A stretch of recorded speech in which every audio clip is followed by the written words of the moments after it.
what do you benefit if you gain the whole world but lose your own soul? Is anything worth more than your soul? Matthew 16 verse 26. Brothers and sisters, listen.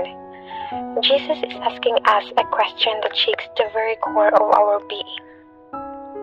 Unsay pulos sa tanan nimo kung mawala nimo ang imong kalag?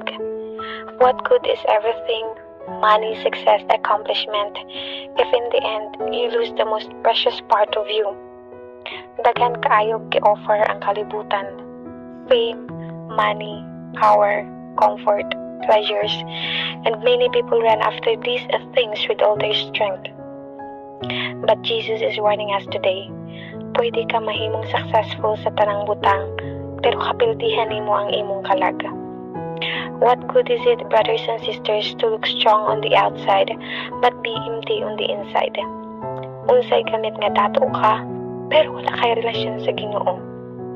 Unsay pulos nga sikat ka sa kalibutan, pero dili ka na ilhan sa langit. Hear me, God is not against your dreams. Dili siya supak sa imong mga damgo, sa imong negosyo, sa imong kalampusan. But He is against you losing yourself for things that will not last. Because everything on this earth, money, success, popularity, all of it will fade. Mawala ra gyud ang tanan. Pero ang imong kalag, eternal, priceless. Gihalad kani ni Jesus ang iyang kinabuhi para sa imong kalag.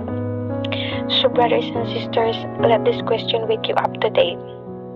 Unsay imong gisunod? Ang kalibutan o si Kristo? Are you chasing what is temporary or what is eternal? Ayaw ibalik ya imong kalag sa butang nga dili makaluwas.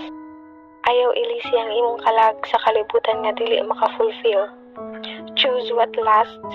Choose Christ. Because real success is not measured by what you gain, but by who you become in God. Guard your soul. Follow Jesus with all your heart.